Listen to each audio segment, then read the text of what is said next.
I had this realization last night. The only thing standing between me and the airplane I want to buy is calls mostly. It's pipeline secondarily. Right. You gotta light pipe. Well, that's what I was doing all day. I was just laying pipe. Come on! Don't let your kids watch it! I went to a founders podcast, David Senra and Patrick O'Shaughnessy. Big event. There's not too much jazz there. Like, you go, it's a live podcast. It was cool. There were a lot of people. It was sold out. It was like, oh, that's awesome that you can kind of like generate that much of a fan base. My bad, dude. Whoa. Who are you laughing at? What? Who are you laughing at? When you said fan base, I thought about the 400 people that watch this podcast on YouTube each day. And I cacked. Dude, I looked at the comments. I don't normally look at the comments. I looked at the comments this morning, Same. and one was like, who the watches these? I saw the same one. Welcome to the Smart Nonsense Podcast, where we talk about smart nonsense. We're back at it again, Pop. October 24th. I almost had the tea to do a back.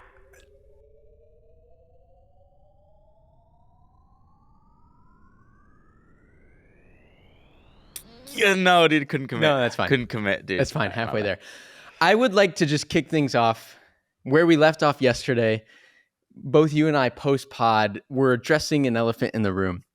And the elephant in the room was the title of the last 3 podcast episodes. So let me just run through these. 4 days ago, we've got the bloody nose Gaddafi. Ugh. Okay. Then the next episode, we left off on video equals clipped. Mm-hmm. Future was bright. Yesterday, we're drowning in a puddle. And today, Pop, we're 2 ships in the day and the nighttime. And the nighttime. Right. So that's just the bipolar elephant in the room that I thought needed to be addressed. I got that Pirates of the Caribbean ghost ship, the dead one that like goes under the sea. That's my ship, and I get frustrated because you're just sailing a normal ship, and I'm like, dude, can you please clock in at 6 p.m.? And you're like, no, dude, I clocked in at 9 a.m. And so we're trying to run a business, but we got two people on totally different schedules. I'm on Filipino time, Right, and that's then partially because we've got our who I've been entire talking business. Right, we've got our entire. So there's you and me that are 2 Pirates of the Caribbean ships in the day and the night, plus an entire team of people I don't talk to on the other side of the planet. Async. to. Right. Well, I've been call guy after like, dude, I've been hitting all parts of the globe because my calls, for some reason, the majority, I don't know, like a large part of our audience or like the people that want to buy from us are in England. I don't know why that is. I talked to a guy today from London. Really? Yeah. It's like literally the majority of my calls. And 10 everyone years knows I'm old. call guy. 10-year-olds Right. and Those are all wankers. That's our. So I have like anywhere from 10:30 a.m. Through like about 6 p.m. on calls, and then like once you get off the calls, then you gotta like do arranging and stuff, and then I'm up working till 3 a.m. So, but then because I'm up that late, then I gotta like sleep in, and then it fucks up my whole. And we're fucking sailing 2 ships in the night. So that's how it goes. Good and bad though. The good news is calls work. Well, so literally today, I just got off a call with this guy who's basically like, he DM'd me a year ago because he saw like Sam and Sean's edits or something. I don't even think it was ours, to be honest. I think no one ever knew when we stopped working on their stuff, so we just got like credit for a lot of other stuff. But basically he hit me up because he saw one of our posts and he's like, yeah, like this is what we're trying to do. And I'm like, oh, awesome. Let's hop on a call and like talk more detail. And he's like, what? Hop on a call? I thought you were no calls guy. I'm like, oh, dude, you missed. This is my bad. I didn't publicize my rebrand. I'm calls guy. So that's what I've been doing. I kind of had to explain, like, yeah, it just helps us like figure out what people actually want, because calls are good if you want to run a good company. The incongruency. Yeah, we're in the season of calls. I had this realization last night that the only thing standing between me and the airplane I want to buy is calls mostly. It's calls mostly. It's pipeline secondarily. Right. You got to lay pipe. Ah, that was the thread. Let me mark that one off. Well, that's what I was doing all day. I was just laying pipe. and for the adults in the audience, that means, dude, there's we're not actually putting together a proper afford it. pipeline, running a funnel, running the sequence, doing. That's the other thing I was up early doing this morning, was reading. Well, I'm taking this Pat Walls from Starter Story let me into his like lean email marketing course. And then I was also reading an email marketing book. Just like our path to actually having money in our bank account is so straightforward. Yeah. It's just a matter of capturing it. So, well, there are two things. All right, dude, I'm going to transition. Whoa, I turned into a lisp. Transition this into another thing that I've been doing. So one, current season is Calls Guy. Last season was World Tour. I was on the conference tour. And I thought I had retired. But it turns out I came out of retirement. Now, what is this out of retirement, you might be asking? I went to a founders podcast, David Senra and Patrick O'Shaughnessy, big event. It was like, hey, we're going to have a live podcast, and you can go to this like meet and greet beforehand to meet David Senra and Jeremy Giffen and Patrick O'Shaughnessy. So, hey, there's not too much jazz there. Like, you go, it's a live podcast. It was cool. There were a lot of people. It was sold out. It was like, oh, that's awesome that you can kind of like generate that much of a fan base. But it was my bad, dude. Whoa. When you said fan base, I thought about the 400 people that watch this podcast on YouTube each day. And I cacked.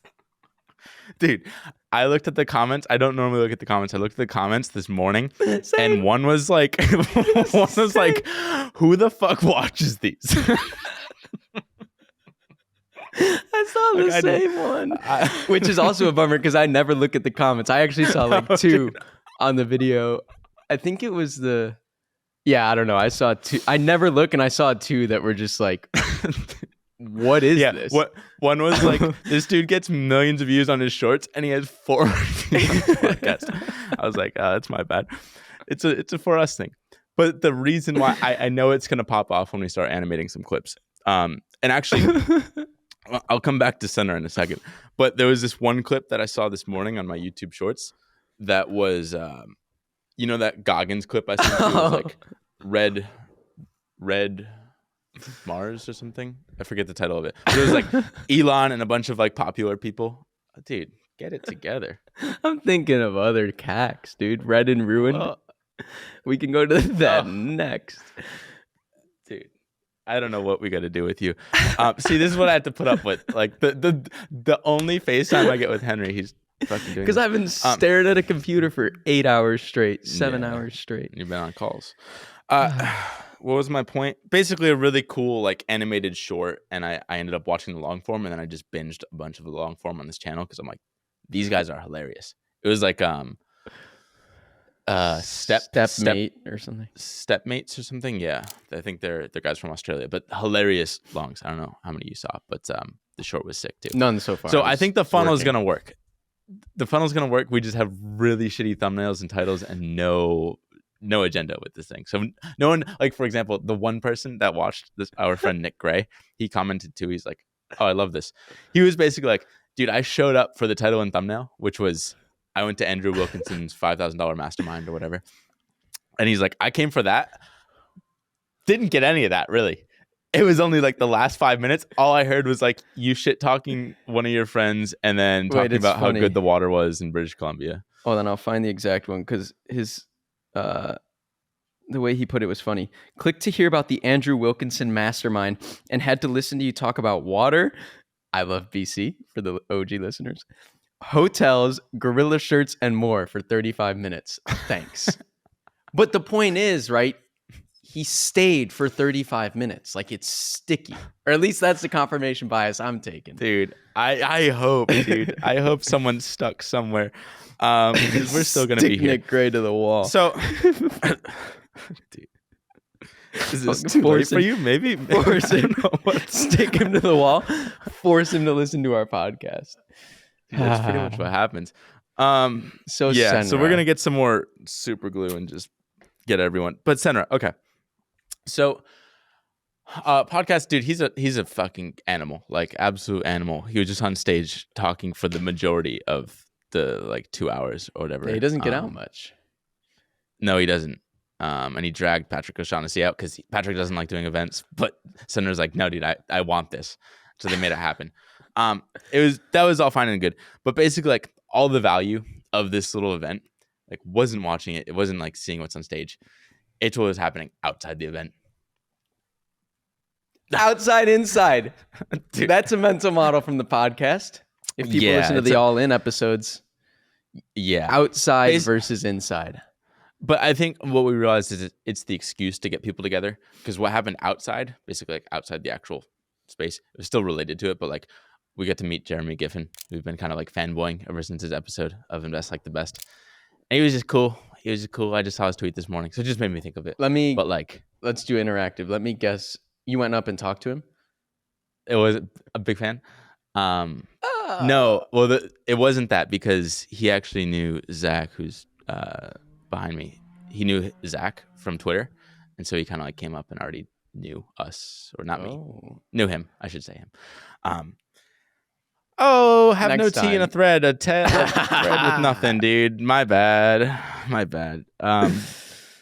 You had some red ruins. I don't know if you want to talk about that. I got a couple of things.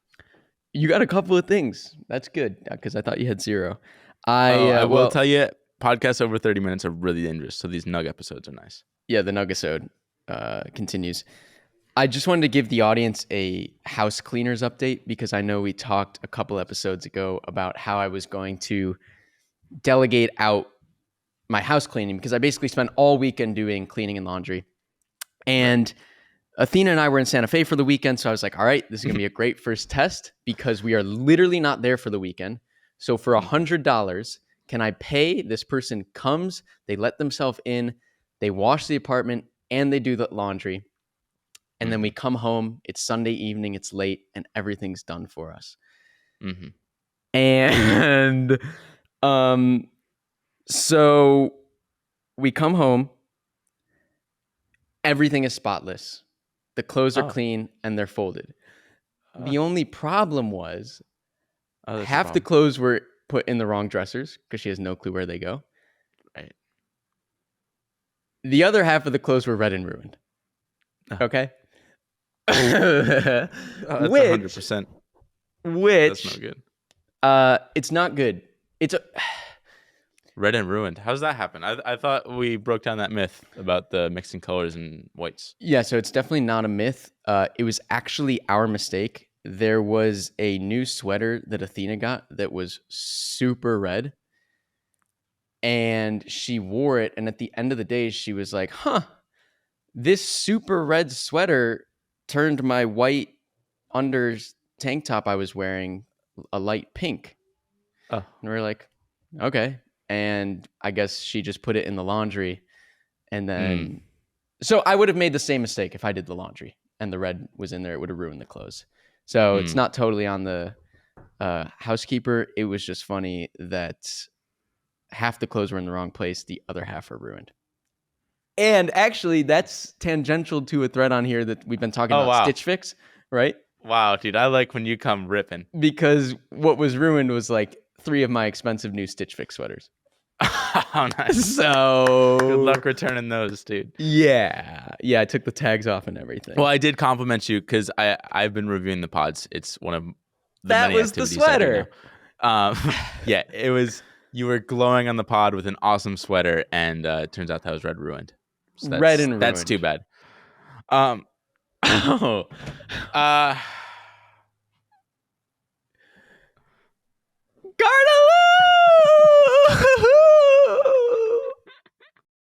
yeah, I gotta go, Pop. Can't believe you play soccer, really.